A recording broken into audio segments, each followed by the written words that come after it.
Donc les passes, je voulais évoquer ici l'idée, on a déjà commencé à être un petit peu avancée, de la question de la qualité des soins et de la qualité de vie au travail. Donc, la question de la souffrance au travail, en particulier à l'hôpital, c'est une question très, très présente. Et justement, on va voir que peut-être il n'y a pas qu'une... il n'y a pas que la souffrance, et que c'est intéressant d'identifier des endroits où la qualité de vie au travail semble être présente. Donc, je vais faire un petit point rapide sur les passes, parce que beaucoup connaissent les passes, mais beaucoup moins. Donc, les passes, ce sont des consultations d'accès aux soins pour les démunis, dispositifs médicaux et sociaux. Il y en a un peu plus de 400 en France. Et il y a deux modes d'organisation, la passe transversale, où l'assistante sociale va intervenir sur l'ensemble des consultations, et puis la passe dédiée, qui est celle qu'on met plutôt en avant dans le cadre du collectif national des passes. C'est le modèle de la passe de Saint-Louis, où dans une même unité de lieu, on a à la fois des médecins qui sont plutôt généralistes, internistes, les infirmières, les assistantes sociales et d'autres professionnels, secrétaires, psychologues. Et donc l'idée, c'est un décloisonnement professionnel dans une unité de lieu. Alors, c'est des soins ambulatoires, donc vous parliez de la dialyse c'est l'hospitalisation, donc le cadre de la passe, c'est de l'ambulatoire, donc des consultations, des soins infirmiers, des examens et la délivrance de médicaments. Alors, la particularité qui fait aussi l'intérêt des passes, c'est qu'on est financé différemment du reste de l'hôpital, pas en T2A, mais avec, à l'ancienne, on va dire, avec un budget global, avec lequel on doit faire toute l'année, et soigner chaque personne, et en même temps soigner tous les autres qui vont venir. Alors, le public des passes est très varié. Voilà, la précarité, c'est quelque chose de très polymorphe. Donc, travailleurs pauvres, migrants, mineurs isolés, enfin, tout un tas de profils. Je vous invite à lire un article qu'on a publié récemment dans le BEH sur la santé des migrants, où on a décrit plus de 800 personnes migrantes et leurs problématiques de santé, donc aussi médicalement des problématiques lourdes et multiples, avec en particulier ce qu'on avait identifié dans plus de un tiers des cas, 2 motifs de consultation, et 20% des cas, il y avait plus de 3 motifs de consultation. Donc, c'est-à-dire c'est vraiment des problématiques médicales multiples, et avec aussi, on avait identifié une forte prévalence des problématiques psychiques et des psychotraumas en particulier. Alors, les passes sont très mal connues, hétérogènes, peu visibles, et donc c'est pour ça qu'on a commencé aussi toute une dynamique que je vais un tout petit peu présenter avec le collectif national des passes. Voilà. En gros, le modèle prédominant, c'est l'approche biomédicale, et nous on est plutôt dans une approche globale. Alors, certains décrivent, comme Frédéric Pierru, il y a le côté Claude Bernard et le côté Canguilhem, c'est un modèle des passes.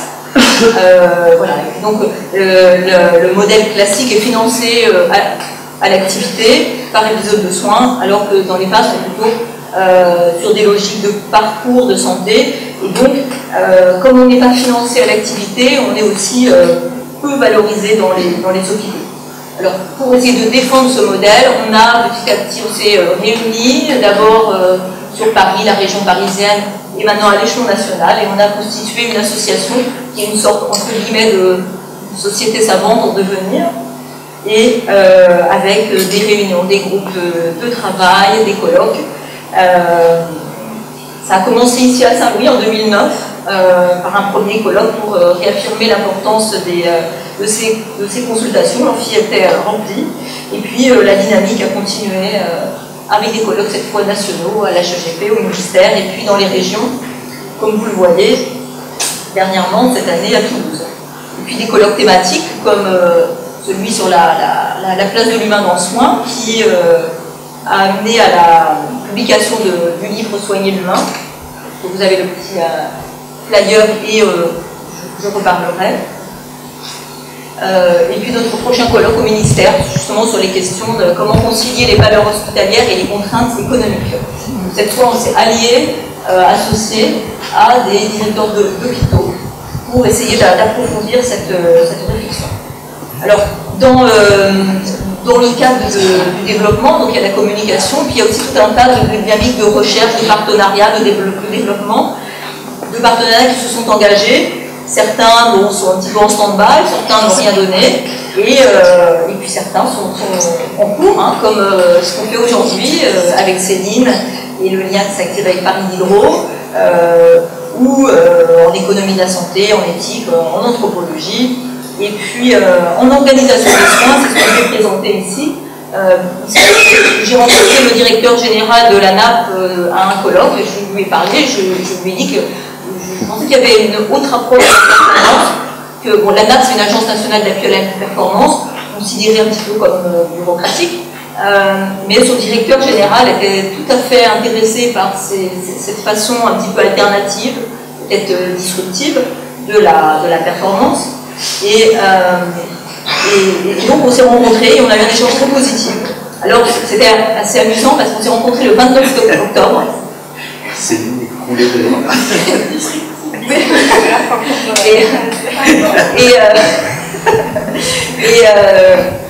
Et 3 jours après, Christian Anastasi m'appelait en me disant « Claire, j'ai trouvé les personnes pour vous. J'ai 2 personnes, 2 élèves directeurs de l'EHESP, l'école des directeurs. Un est philosophe, l'autre est sociologue.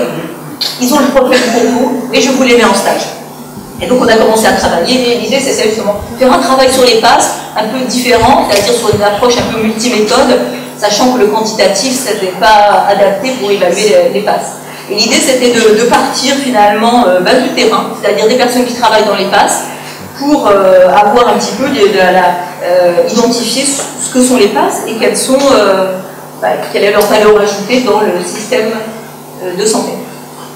Et voilà, alors c'était intéressant parce que finalement, avec relativement peu de moyens, on a fait une étude rapide et on a interrogé près de 300 participants, donc des responsables de passe, des médecins, mais aussi donc, des agents de terrain, comme nous, les médecins de terrain, assistants sociaux, infirmiers, agents d'accueil, et avec l'idée de dire c'est quoi le plus, c'est quoi les plus, c'est quoi les moins des passes. Et en résumé, les points forts, pluridisciplinarité, donc disons plutôt pluriprofessionnalité. Vous voyez sur la modalité, donc nuage de mots qui présente bien le côté qualitatif. Et les points faibles. Alors aussi les points faibles, c'est vrai que nous on est des fois un peu à se plaindre, trouver qu'on n'est pas assez reconnu, qu'on a peu de moyens, que les locaux ne sont pas optimaux. Et finalement, l'enquête qu'on a réalisée l'objectivait. Et de façon vraiment massive, on manque d'effectifs et on est méconnu. Et bien malgré cela, et tenant compte des difficultés potentielles, c'est-à-dire des patients en situation difficile, souvent qui ne parlent pas la langue, souvent précaires, qui sentent mauvais, qui ont des problématiques multiples, et bien, malgré tout ça, les indicateurs qu'on appelle RH, de performance RH, de ressources humaines, étaient particulièrement bons. Donc c'est-à-dire qu'ils auraient été normaux, ça aurait déjà été bien, mais là en plus ils étaient particulièrement bons, avec en particulier un taux d'absentéisme de personnel non médical très faible de 1,07 qui fait élever les directeurs. Un faible turnover. Et donc voilà, quelques premiers éléments qui avaient été identifiés par cette enquête: satisfaction au travail, avec un travail épanouissant dans plus de 80% des cas. L'autonomie a été identifiée dans 3 quarts des cas, et puis quelques premiers éléments qu'on avait, la notion d'équipe vraiment ressortait très massivement, et cette idée de travail pluriprofessionnel. Donc c'était déjà, voilà, donc on a publié ça dans Soigner l'humain, on peut acheter au RLH, et aussi dans un article qu'on a écrit dans une revue hospitalière de France, dans la RHF. Et l'idée, voilà, déjà un petit peu l'idée que, étonnamment, on a des éléments qui évoquent la qualité de vie au travail dans les passes. Je dis étonnamment par rapport aux idées reçues qui pourraient être oh là là, quelle galère de travailler en passe, c'est dur. Ce qu'on nous a dit, pas Martin, mais un interne précédent qui arrive en garde, il dit oh là là, t'es à la passe, mais t'as dû être le dernier à l'internat pour être. Il dit mais non, pas du tout, je suis en 6e semestre et j'ai choisi dans les premiers. Mais cette idée-là, elle est quand même vraiment diffusée. Parmi les collègues de l'hôpital.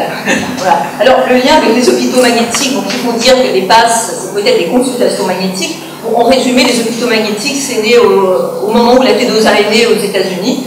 Hein, et on s'est rendu compte qu'il y avait une pénurie d'infirmières. Les infirmières, c'est très important. Et une pénurie, et pourtant, il y avait des hôpitaux qui gardaient leurs infirmières. Les infirmières y restaient, ils faisaient toute la carrière jusqu'à la retraite. Et évidemment, on va dire ça va de soi, hein, la stabilité c'est la qualité, hein, parce que évidemment, quand on connaît, quand on est là depuis des années, on engrange l'expérience, on engrange les connaissances sur le réseau relationnel, le territoire, etc. Et bon, rapidement, les points qu'on retrouve qui caractérisent les hôpitaux magnétiques, bah, c'est ceux qu'on retrouve aussi dans les passes, hein, je fais un petit, j'avance rapidement. Voilà, une hiérarchie souple, l'autonomie, mettre en avant la responsabilité, le sens, trouver du sens dans le travail, les valeurs ancrées, partagées par l'équipe, une bonne collaboration, donc c'est souple, une hiérarchie assez horizontale, et chacun a sa place dans l'équipe, et une collaboration entre médecins et infirmières, la valorisation professionnelle, et puis cette idée d'une gestion à la fois ferme, c'est-à-dire qu'il y a un cadre, mais souple à l'intérieur de ce cadre rigide, qu'on retrouve dans les hôpitaux magnétiques. Bon, voilà, avec l'attention particulière pour le patient, parce que justement l'idée c'est que détaché de toutes les contraintes, on peut garder justement le travail de soin, le cœur du travail de soin qui est l'attention au patient. Et donc avec ce qui survient, le cercle vertueux entre la qualité des soins, la reconnaissance des patients et la qualité de vie au travail. Dominique Dupas dans Soigner l'humain l'évoquait. Voilà, l'humain, c'est ce qui fonctionne, qui permet de faire du bon travail et qui génère des économies. Rapidement, à ce stade, bon, on parle maintenant beaucoup de cette idée de être heureux au travail, c'est être productif. Bon, ça arrive bon, évidemment dans le milieu de l'entreprise et on connaît les écrits sur les entreprises où il fait bon travailler, avec des palmarès, des entreprises où on est content, des espaces de travail, etc. Bon, les concepts d'entreprise libérée, d'entreprise humaniste, tout ça favorisé aussi défendu par l'ANAC, l'Agence nationale d'amélioration des conditions de travail. Je vais aller rapidement. Alors juste pour dire que évidemment on n'est pas dupe, c'est vrai que maintenant on s'est tellement mis en avant et c'est très simple, il suffit d'être heureux pour bien travailler, pour être productif, donc soyez heureux. Il faut sourire, et c'est ça un petit peu, alors c'était une critique qui est parue l'année dernière qui était assez intéressante dans le The Economist, c'était de dire attention, bien sûr, on nous dit qu'il faut être heureux, mais chez Prêt à manger ou enfin, dans des entreprises comme ça, c'est la règle. Il faut sourire aux usagers et voilà. Alors, justement, ils critiquaient ce qu'on appelle voilà, happy clappy management, c'est tout le monde tape des mains et on est content et super. Et non, c'est pas du tout ça. Ça, c'est vraiment le côté voilà, qui serait imposé, et peut-être ça aussi, c'est certainement pour discuter une double violence d'imposer, comme quand on entend dire que quand il y a la visite de la HAS, on dit aux équipes, surtout, soyez souriants. Et alors voilà, peut-être est-ce justement faire violence encore plus, parce que justement le contexte fait que c'est dur. Voilà, bon, et tout ça avec le côté voilà, affiché, on fait des, voilà, celui-là, youpi, le team building, etc. Voilà. Là, on parle d'autre chose, hein, on parle de quelque chose de vrai, d'incarné, de réel. Alors, pour objectiver la qualité des soins, juste avant de réfléchir sur le lien entre qualité des soins et qualité de vie au travail, Laurent de Gauss, dans Soigner l'humain, nous disait seule une vision globale peut estimer valablement le bienfait clinique. Il faut donc se tourner vers le résultat obtenu par le patient. Ce qui est intéressant, c'est que Laurent de Gauss, c'est l'ancien directeur de la Haute Autorité de Santé. Donc, il a évolué par rapport au côté assez process de la HAS. Et alors, de façon très simple, on a fait des petits travaux avec des étudiants qu'on a eu de l'ESSEC, où justement on a demandé aux étudiants de poser des questions aux patients. Et voilà, finalement, pour identifier la qualité des soins, c'est assez facile.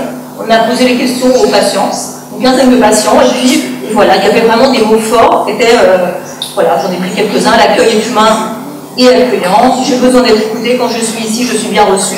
Les infirmières ont du sourire, elles me donnent de l'espoir pour la guérison, je suis très satisfait des soins. Bon, il y en avait des pages comme ça.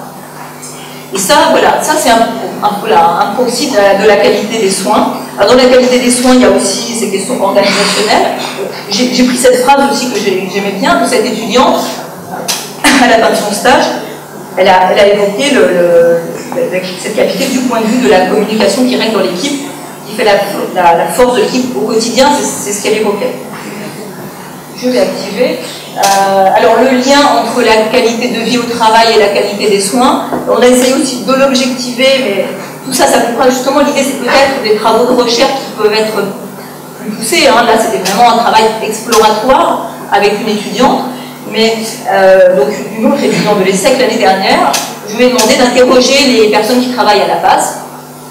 Et finalement, bon, on arrive à voir que c'est intéressant parce que finalement, les professionnels de la PAS identifient que la certaine autonomie, la responsabilisation qu'on peut avoir permet d'être impliqué, permet d'avoir envie de travailler, voilà, l'atmosphère positive qui génère qualité de vie, qualité des soins,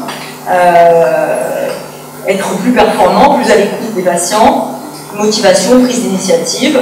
Et l'interne qui était arrivé depuis quelques jours, elle disait « Nous sommes à la fois supervisés et indépendants. Je suis arrivée il y a une semaine et pourtant c'est comme si j'y étais depuis longtemps. Ça me donne encore plus envie de faire du bon travail et je m'évertue à y parvenir. » Voilà, c'est juste pour dire ça. Des phrases comme ça parle bien de ce qu'est cette qualité de vie au travail et de ce cercle vertueux qui finalement associe la qualité de vie au travail. Hein, on reprend les valeurs ce qui est identifié dans les hôpitaux magnétiques, je ne vais pas le reprendre, et finalement la qualité des soins. Et je peux reprendre des capacités humaines. Finalement, à la limite, peut-être que la chose la plus performante, c'est la possibilité d'activer les capacités humaines. Alors que souvent, dans le reste dans l'organisation hospitalière, et de façon souvent plus large, il y a tellement de procédures, de démarches qualité que finalement, on n'a pas la possibilité d'activer ces capacités. Et finalement, tout ça est très positif parce qu'on peut s'adapter, ça réduit les erreurs, ça fait qu'on peut mieux coordonner les parcours. Voilà. Alors, un point sur les capacités humaines, je n'en ai pas eu le temps d'approfondir, mais on l'a à nouveau identifié dans le livre, et on en a parlé tout à l'heure. Il y a tout ce qui est le care, l'écoute, l'empathie, bien sûr, mais finalement, toutes ces choses qui paraissent évidentes, qu'on arrive à activer en face, réfléchir, voilà, réfléchir à la situation, se poser, pas simplement à agir, s'adapter aux cas particuliers, être réactif, activer cette dimension plus liée à l'expérience, de la sagesse pratique, la phronésis, on pourra en reparler, tout ce qui est le discernement, l'intelligence pratique. Céline, Marie qui nous a parlé de la métis, c'est-à-dire c'est l'intelligence pratique qui s'applique à des réalités mouvantes qui ne se prêtent ni à la mesure précise ni au raisonnement rigoureux. Bon, la coordination relationnelle, je l'ai déjà plusieurs fois évoquée, c'est un facteur de performance. Voilà, cette idée de collectif de travail, d'accepter les conflits. Et ça, c'est peut-être très important parce que j'ai retrouvé Yves Clos de la chaire du travail de la FNAP disait en particulier que la souffrance au travail survient si on ne peut plus avoir de débat. Bon, évidemment, j'ai fait aussi le parallèle avec quelque chose dont on parle beaucoup actuellement, et particulièrement ici à Saint-Louis, hein, puisque peut-être que nombre d'entre vous ont vu le film Burning Out, tourné dans le service de réanimation de Saint-Louis. Alors justement, c'était peut-être le versus, peut-être qu'on peut d'un côté activer les capacités humaines, mais peut-être que ce qui se passe beaucoup actuellement dans les organisations de soins, c'est finalement dévaloriser ce côté, l'approche industrielle, qui a été un petit peu critiquée sur le mode taylorisme, McDonaldisation de la médecine, qui contribue au final au burn-out, avec le lien fait par Frédéric Pierru de l'épuisement de l'humanisme. Bon, bien sûr, on parle aussi de ce qui est le lean management, etc. Mais on peut discuter. C'est vrai qu'on a l'impression qu'il y a vraiment comme un miroir, d'un côté, quand on entendait les soignants, si vous avez vu le film, on leur donnait des cadres, on leur disait ce qu'il fallait faire, il y avait des process, et c'était intéressant d'identifier. Moi, il y a une phrase intéressante, c'est le professeur Sarfati, qui est le chef de service de chirurgie digestive. Il disait il n'y a aucune discussion avec ceux qui travaillent. C'est que finalement, on a l'impression qu'on ne prend pas vraiment en compte les personnes qui sont sur le terrain. Alors, pour finir, c'est d'activer. Bon, je me suis posé la question, est-ce que c'est quoi l'œuf et la poule? Est-ce que c'est la qualité de vie au travail qui fait la qualité des soins, ou est-ce que c'est l'inverse? Alors c'est là que j'ai pensé à Paul Ricoeur. Et finalement, voilà, dans l'article Éthique et morale, qui est très connu bien sûr, il évoque la visée éthique. C'est la visée de la vie bonne avec et pour les autres dans des institutions justes. Donc avec le souci de soi, le souci de l'autre et le souci de l'institution. Donc les trois temps, c'est le souci ou l'estime de soi. Donc ça rejoint ce qui a été évoqué précédemment sur les questions de confiance. Qu'est-ce qu'il évoque dans ce terme d'estime de soi? C'est en particulier la capacité de choisir, la capacité d'agir intentionnellement. Et dans les passes, voilà, intentionnellement, on va essayer de trouver la meilleure solution pour le patient. Capacité d'initiative, quand par ailleurs on se rend compte que les initiatives sont à la fois souhaitées, mais elles sont en réalité bridées. Et donc la phrase, voilà, c'est en appréciant nos actions que nous apprécions nous-mêmes. Donc finalement, c'est peut-être en effet la qualité des soins qu'on produit qui va générer cette estime de soi. Et qui finalement est une condition nécessaire à l'estime de l'autre, au souci de l'autre, qui est la sollicitude en fait. Et comme il l'évoque, voilà, l'estime de soi, c'est pas un repli sur le moi, mais voilà, rapidement, l'estime de soi et la sollicitude ne peuvent pas être indépendantes, ne peuvent pas se vivre l'une sans l'autre. Et finalement, il faut déjà passer par l'estime de soi pour pouvoir activer la disposition de la sollicitude, c'est-à-dire l'estime de l'autre. Et donc, pour reprendre ce qui a été évoqué, la réciprocité, hein, donc qui ne veut pas dire égalité, mais qui peut être donc, rétablie justement avec soit la reconnaissance, soit voilà, la gratitude liée à la compassion quand est pris en charge la souffrance de l'autre. Et avec cette phrase, donc, cette réciprocité désinstituable est le secret de la sollicitude. Et pour finir, les institutions justes, c'est-à-dire c'est la question de la justice qui s'invite déjà dans le débat. Finalement, il n'y a pas juste soi-même, il n'y a pas juste soi-même et l'autre, mais il y a aussi l'autre qui est de façon plus large, c'est tous les autres, c'est ce qui est identifié le chacun. Et comme il dit, la visée du bien vivre englobe aussi le sens de la justice. Alors, ça veut dire que pour moi, je l'ai identifié comme étant, quand on travaille, il faut qu'il y ait de la justice. Et quand il n'y en a pas, là, ça devient la souffrance. Je veux dire, l'infirmière qui va te faire un truc super, qui va vraiment être l'infirmière ou l'aide-soignante, ou comme disait Denis, la personne à l'accueil de la cafétéria qui va faire un petit geste qui va être tellement bénéfique pour la personne.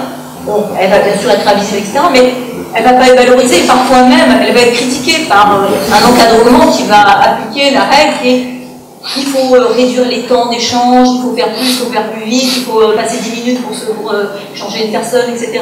Donc, et c'est peut-être ça aussi la question de la souffrance liée à cette injustice, c'est que si le travail n'est pas récompensé à sa juste valeur, si finalement on ne met pas les conditions de la reconnaissance des patients et de l'ensemble de l'institution, c'est peut-être là que naît la souffrance, et que peut-être à contrario, il y a une autre voie qui est celle de redonner la confiance, redonner la responsabilité, refaire confiance en effet aux professionnels pour au final à la fois mieux soigner les patients et alléger la souffrance au travail.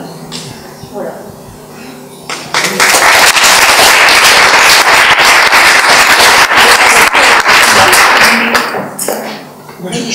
En fait, j'ai pas grand chose à rajouter puisque c'est tout à fait, par rapport à Paul Ricoeur, c'est exactement ça, l'idée de vivre une vie bonne avec et pour autrui dans des institutions justes. On voit bien que, au fond, ce qui me permet d'avancer, c'est bien ces trois moments qui sont liés. Simplement, peut-être pour rappeler les hôpitaux magnétiques, en fait, il faut bien voir que ça naît d'abord aux États-Unis dans un contexte libéral, où voilà, on est dans une situation où il manque des infirmières, et de manière très pragmatique, on se dit comment on fait pour les garder, quoi, et puis comment on fait pour pas qu'elles s'en aillent.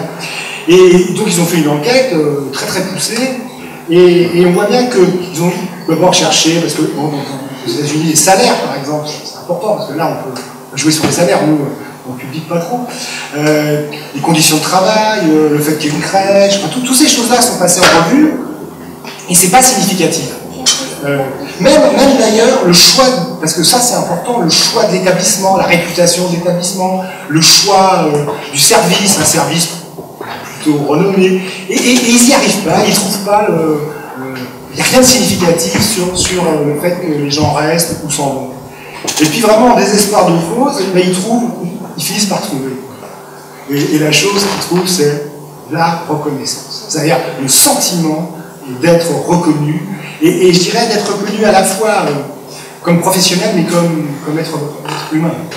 Et donc c'était juste pour, je ne vais pas continuer, mais c'est vraiment...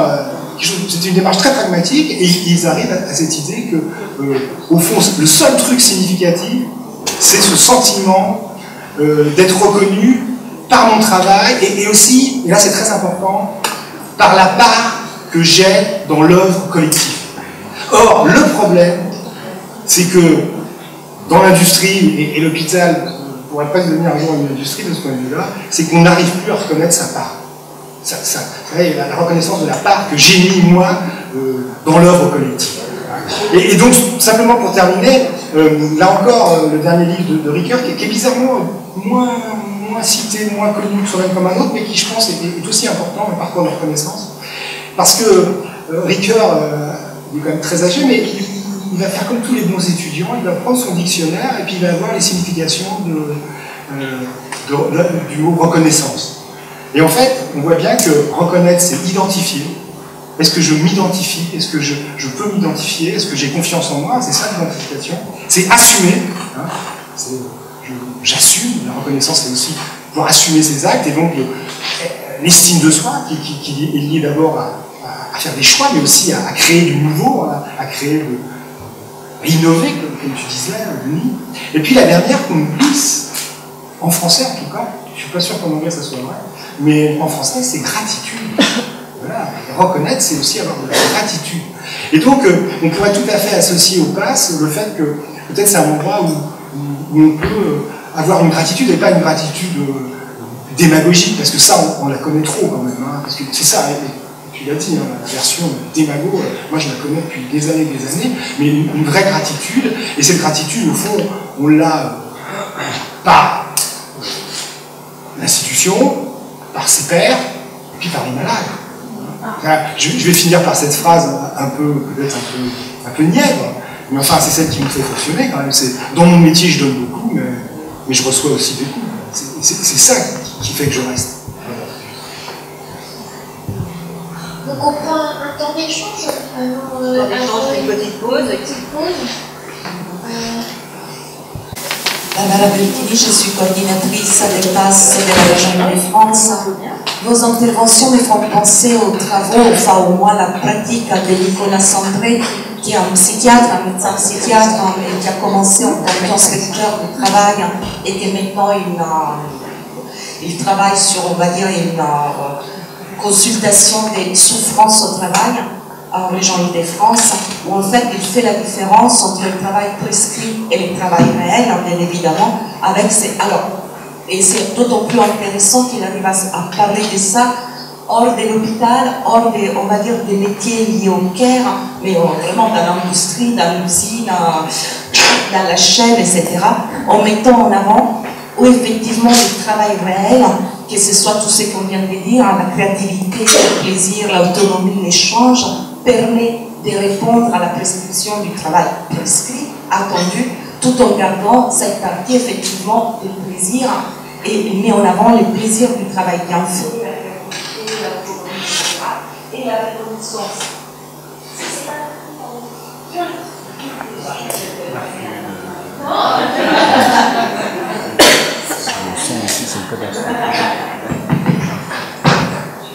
Voilà. Et par rapport à la reconnaissance, alors on disait quand on a fait les nuages des mots, on n'est pas connu, les passes ne sont pas assez valorisées, on n'est pas connu. Et peut-être qu'il faut changer de paradigme où la reconnaissance, alors telle qu'effectivement elle la pense aussi, hein, Nicolas Sandré, la reconnaissance de son boss, de l'autorité, de sa hiérarchie, peut-être qu'on passe, il faut changer de paradigme et penser la reconnaissance de la base de passion. Alors, les gens des Je vais aller chercher des piles. je vais essayer par là. On va là-bas. Oui, je vais là. L'idée que cette reconnaissance puisse venir ici, public, qui a pris en face, avec Jean-Luc, on parle beaucoup de l'empathie des soignants ou des travailleurs sociaux vis-à-vis des patients, très rarement de l'empathie pour les patients vis-à-vis du personnel de base. Et je vais terminer pour parler d'une petite étude qu'on a réalisée cet été sur 8 avec des étudiants stagiaires en fait un travail dans l'IPAS, en thérapie de défense. 300 personnes n'ont pas les présentations par rapport à la primature des passes dans le région de défense, ça s'approche à 62 à 70 personnes, donc n'a aucune valeur représentative. Néanmoins, cette focale, où les étudiants allaient voir les patients, alors sur les renoncements aux soins, les pistes d'améliorer, etc., ils ont plein d'idées sur comment améliorer la tombe, la visite, ils ont des outils. Mais alors, il y a quelque chose qui est très ennuyeux à exploiter, 100%, que ce soit au niveau médical, que ce soit au niveau social, ils sont extrêmement satisfaits de ce qui se passe en face. Et ça me va en reconnaissant que les professionnels font des efforts incroyables pour se faire comprendre. Ils sortent de là avec l'impression, pas d'avoir tout compris, mais les professionnels ont tout fait pour leur faire comprendre les démarches à suivre, les soins à suivre, etc. Avec quelque chose qui est vraiment d'un taux de satisfaction qui c'est presque honteux d'afficher parce que c'est du 100%. Voilà. Et je pense que même si on n'arrive pas à capitaliser, cette empathie qu'ont les patients vis-à-vis des professionnels qui travaillent en face, ça peut se traduire par de la reconnaissance symbolique en principe, parce qu'ils ne vont pas vous écrire des cartes comme ça autour de leur récit après, mais néanmoins c'est quelque chose que je pense vous devez la ressentir et que ça fait partie des différents critères effectivement du travail réel par rapport au travail physique et d'autres aussi au plaisir au bien-être à travailler en face. Merci.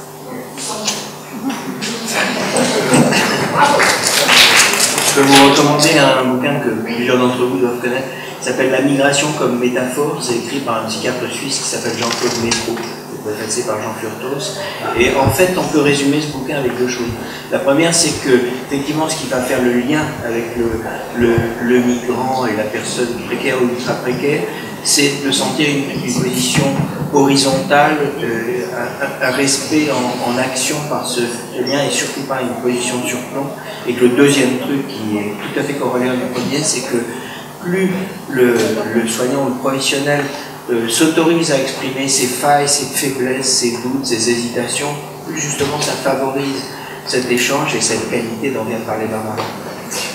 Puisqu'on est dans les livres, moi on avait coordonné un livre sur la bientraitance, dont le titre c'est « Faut-il avoir peur de la bientraitance ?»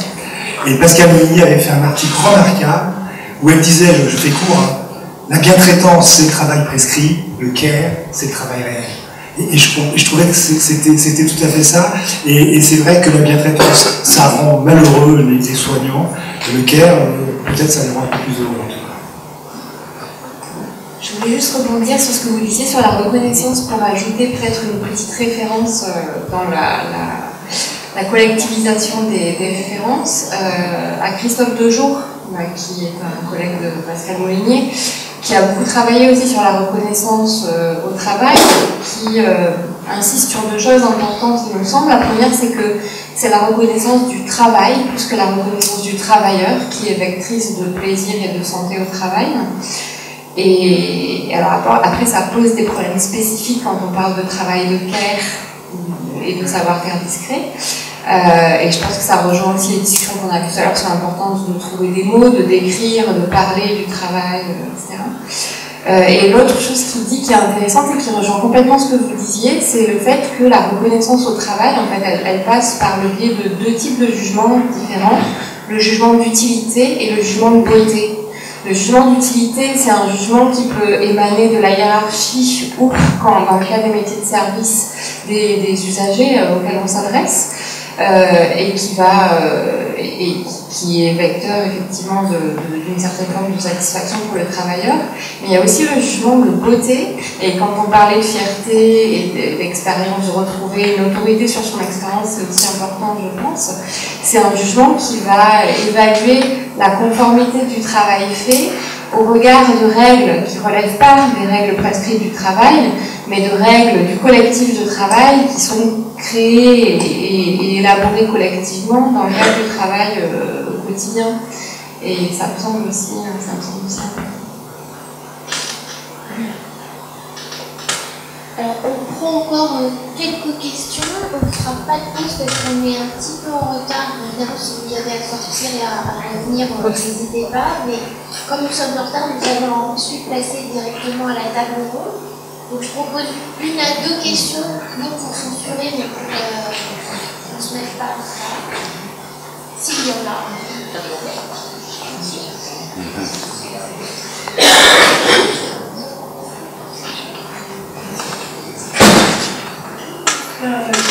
Ça marche? Ouais. La question que je voulais poser sera simplement débattue plus longuement à la réunion que vous envisagez avec les directeurs d'hôpitaux. Mais envisagez-vous que cette qualité de vie au travail puisse avoir un rapport avec le financement, avec ce qui est vraiment un budget global, et non pas une tarification à l'activité? Ça aussi, il faudrait répondre très longuement. À mon avis, ça ne peut marcher que s'il n'y a pas une opposition frontale. Si vous voulez choisir entre tout ce qu'on dit là, de très gentil, de très sympathique, etc., et les items très technologiques et très technocratiques, à mon avis, on est perdant. Ça ne marchera jamais. Si on le voit comme plus une rééquilibration, mais ne voulant pas faire la peau au reste, là on peut avoir une chance. Mais c'est pour ça que ces histoires de temps en temps, quand on parle justement de la bienveillance, d'une capacité à écouter l'autre, surtout quand il n'a pas la même opinion que vous, parce que sinon c'est trop facile, c'est ça. Voilà, il y aurait beaucoup de choses à dire par rapport à ce que vous dites, mais en tout cas ce serait ma petite réaction, c'est de dire qu'il faut travailler la complémentarité, pas l'opposition. Peut-être pas dire que c'est le budget global qui est favorable, non plus. Peut-être en effet la T2A, bon, il y a beaucoup de critiques sur la T2A, mais la T2A n'est pas mauvaise en soi, mais c'est les dommages collatéraux de la T2A. Donc, finalement, une sorte d'injonction à faire plus d'activités. Et voilà, pour moi, je pense qu'il y a une dérégulation, c'est-à-dire que c'est pas mal en soi, mais c'est considéré comme un objectif en soi, alors que si on prend un petit pas de côté, on se rend compte qu'il vaut mieux plutôt prendre du temps que d'aller plus vite et d'avoir moins de temps pour le soin. Moi, je pense qu'il y a 2 questions dans votre question, j'ai l'impression. Il y a la question de savoir s'il y a un mode de financement qui est plus adapté à certaines pratiques de soins, et il y a la question de savoir comment on construit un dialogue ou un rapport de force avec des instances administratives. Je pense que les 2 questions se posent en fait. Moi, pour la T2A, si on priorise dans la deuxième question, la question des modalités du dialogue, effectivement, la confrontation frontale est sans doute pas forcément la meilleure option, même si je pense que, encore une fois, c'est quand même important de prendre en compte les rapports de force, l'existence de conflictualité forte. C'est-à-dire que tout le monde est d'accord, en principe, on ne peut pas être contre la bienveillance, on ne peut pas être contre l'autonomie, on peut pas... Et pourtant, en fait, on évolue dans des structures qui nous empêchent de travailler comme ça. Et je dis nous parce que la recherche et l'enseignement, c'est pas fantastique non plus. Donc, il faut vraiment se poser la question de savoir, du coup, quel statut donner à ce consensus. Et là, ce que tu disais un peu sur la différence entre clair et bien présent, ça rejoint ça. Mais sinon, pour la T2A, à proprement parler, il y a moi, l'un des problèmes que je vois quand même, et pour rejoindre une discussion qu'on avait, c'est que c'est une description du travail prescrit. Et donc, si on conserve ce référentiel-là, on ne rend pas justice, on ne reconnaît pas le travail réel. Et ça, c'est un problème. Juste pour compléter, en fait, la T2A, c'est relativement bien adapté au culot. C'est-à-dire à tout ce qui est protocolisable, technique, je dirais, voilà, je sais pas, la pose d'une hanche, voilà, on peut faire de la comptabilité analytique. Mais alors, dès qu'on commence à vouloir, c'est ça le problème, c'est quand on veut c'est quand on a un système et qu'on veut l'imposer partout, et c'est vrai que pour le CAIR, justement ce travail invisible, hein, Pascal Molinier explique bien, hein, c'est vrai que là, la T2A, elle pose problème. Donc après, la question, c'est de pouvoir négocier et comprendre que voilà, elle peut être adaptée dans certains cas et pas adaptée à d'autres. Après, la question, et ça, avec Alain, on en parle souvent, c'est la question, au fond, du découpage cure-CAIR. Est-ce que déjà le découpage entre le cure et le CAIR, financièrement, je s'entends, est bien équitable? Pas pertinent, mais conceptuellement, Pas du tout pertinent. Alors, merci beaucoup. On continue les échanges.